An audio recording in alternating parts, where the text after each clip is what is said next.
It's beer o'clock on Real Ale Craft Beer, and I have to say, I'm at the sad end of my beer advent calendar. I really thoroughly enjoyed it, and I didn't want it to end, but it has ended now. It's the last day. It's door number 24. The next time I wake up in the morning, it'll be Christmas Day. I promise you. Anybody watching my food reviews when I'm like 10 doors ahead, I promise you, the next day I wake up, it's going to be Christmas Day. I thoroughly enjoyed this. I thoroughly enjoyed it. It's been wonderful. The selection of beers have been amazing. The wits, the Vienna lagers, the IPAs, the pale ales, the great tasting lagers. It's been a really, really good box of beer. It really has. We had an Earl Grey tasting beer from Siren. Loads of different stuff going on. Beers from Norway, Estonia, Belgium. I'm not sure if the Vienna lager was from Austria. I don't think the Vienna lager was Austria, but it was definitely a Vienna lager we had. I can't quite remember where that was brewed. Oh, and the other thing as well, was there was breweries that I've been drinking from this box that I haven't drank for years. Breweries, and it was new breweries as well. We come across a Devon lager brewery, and the beer was fantastic. It was out of this world. So we've learned things as well. Not only have we kind of like drunk old beers that we haven't had in years, or beers from breweries we haven't had in years, to different styles, to different countries, but we're actually learning stuff as well. We're learning new breweries. I've absolutely loved the box. I've loved the box. Next year, if you want something exciting, check out Virgin Wines and check out their box set. I will say, unless this door gives me a stout. The only thing that I think Virgin Wines need to kind of work on a little bit is to find one or two stouts to put in this box. That would be my only criticism of the box, is that they need to put a stout or a porter in, maybe a stout and a porter, because people love that style of beer this time of year. Christmas time, cold weather, seeing your breath type of thing. Anyway, let's get this last door open.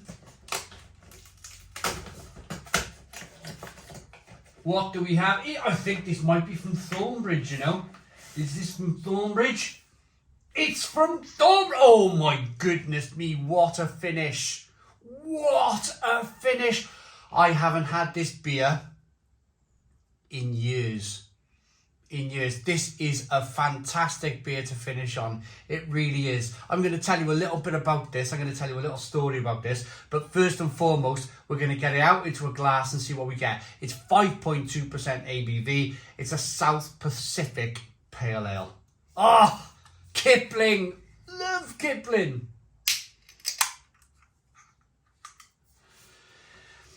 So, let's talk about the beer first. Let's make the beer the whole priority for a moment. Look at this. Look at this. I love Kipling so much. We got a 2-finger white head. Good levels of slow-moving carbonation. It's a I'm going to say amber. I nearly said straw-coloured. It's on its way to being straw-coloured, but I'm going to say amber. There's a little bit of haze in there. No sediment. Here we go then. Aroma. I couldn't have thought of a better beer to finish on. Honestly, I didn't know what was coming. I just opened the door. Didn't know what was coming. What a beer to finish on. So excited. Yeah. Oh, slightly kind of got a little earthiness to it, this one. But tropical, so tropical. Kiwi fruit.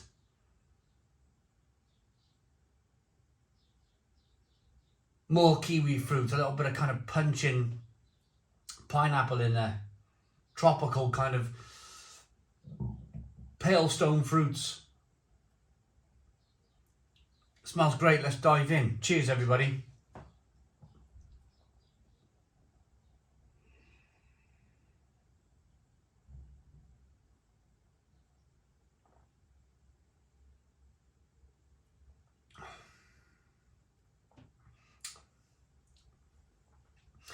Oh, it's still the same beer as from years ago. Stone the Crows! down the Crows.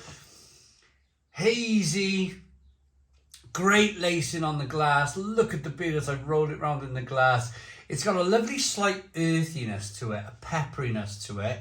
It's got really nice crisp, slightly kind of biscuity malts coming through. Maybe wafer malt would be a better description of the beer.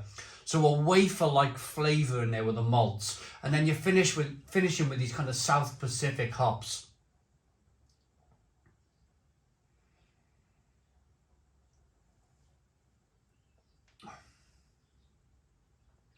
Bit marmaladey, bit orangey, bit spicy, bit peppery. I've had loads of beer like this recently. I've had loads of beers like this in the last few years, of course, with all of these kind of like New England IPAs. But the difference with this is that it's got a little bit of bitterness on the back end. So it begins with this sweetness over here, and then this bitterness over here. It's spicy, it's peppery, it's drinkable, it's refreshing. Carbonation pushes the beer around the inside of the mouth. And in its day, and I'm gonna say, comparing this now to New England IPAs, the kind of the modern IPAs, they have caught up. They have caught up and probably passed what this beer was, if that makes any sense to you. Beer has evolved. So what am I talking about? Right. Years and years ago, when you couldn't buy craft beer in Morrison's or Asda or Tesco, trust me, or Sainsbury's, you couldn't buy craft beer. There was a supermarket where you could. And I remember when Thornbridge was first available in Waitrose. Waitrose supermarket was the first supermarket where you could buy Thornbridge beer. And initially, because I used to have a Waitrose less than a mile away from me, I used to walk to Waitrose and I used to buy Jaipur because Thornbridge's Jaipur was terrific. I loved it. And one day, they only had 2 bottles of Jaipur and they had 2 bottles of Kipling. And I like to drink my beer in a session. I like 4 beers. Call me a routine type person, but I like to drink 4 beers on a weeknight. So I picked up 2 bottles of Jaipur, picked up 2 bottles of Kipling. I thought, let's give this a go. Took it home, and oh my goodness me, it blew my mind. Now again, we're at a time, probably 2012, maybe 2011, 2012. We're at a time where you couldn't buy craft beer in any other supermarket. Just Waitrose. Or you might have been able to buy Sierra Nevada's Torpedo in Morrison's, but it was a very specific, it was a very kind of specialised thing. You might have been able to buy Punk IPA, Brewdog's Punk IPA. At that time it was being, they really were pushing Punk IPA everywhere. But you can imagine bringing this beer home and you were having all of these kind of South Pacific, so New Zealand hops in a glass of beer. And it blew me away. It blew me away. And I remember reviewing it with my friend Real Ale 140, Chris, and we both loved it. In fact, if you go onto YouTube and you put in Thornbridge Kipling, you might see me and Chris on the thumbnail back in the day when the bottles were, I think there were 550 milliliter bottles of Thornbridge beer. You might be able to go back and watch the review of Thornbridge Kipling. I'm looking a lot younger, I have a lot shorter hair. But what a beer. I was completely blown away with it then. I'm still blown away with it now, but in a way of, it tastes great, it's fantastic, but it holds a little kind of special place for me, Thornbridge Kipling, and of course Thornbridge Jaipur, because they were the kind of the first accessible put my shoes on, put my backpack on, walk around Waitrose, pick up some decent beer. I used to enjoy them walks. I might have picked up a cheeky Adams broadside at the same time, but I used to fill my backpack up and walk back thinking, yay, we got a bag of beer for tonight.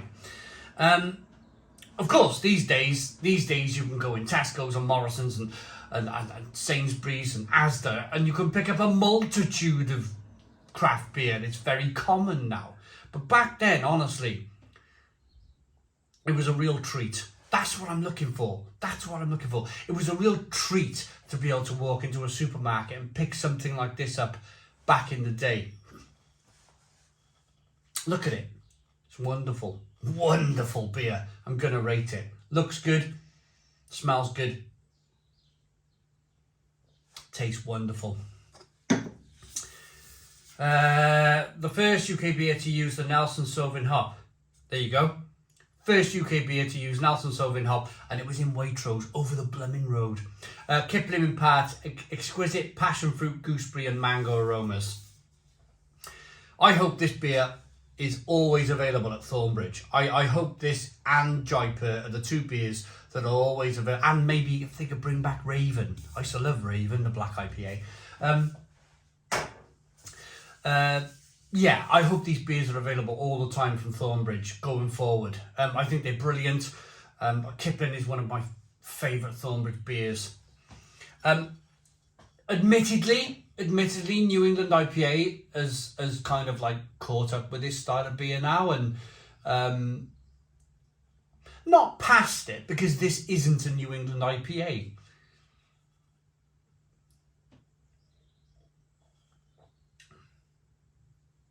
It's a bit old school. But I still love it. I still love that biting bitterness and a little bit of pepperiness and spiciness and a little bit of sweetness and that slight wafer malt flavour coming through. It's a 9 out of 10 for me. 9 out of 10 from Real Ale Craft Beer. Please put your comments in the comments box. Subscribe to our daily beer and food reviews. Give us a big fat thumbs up. Boom. Cheers.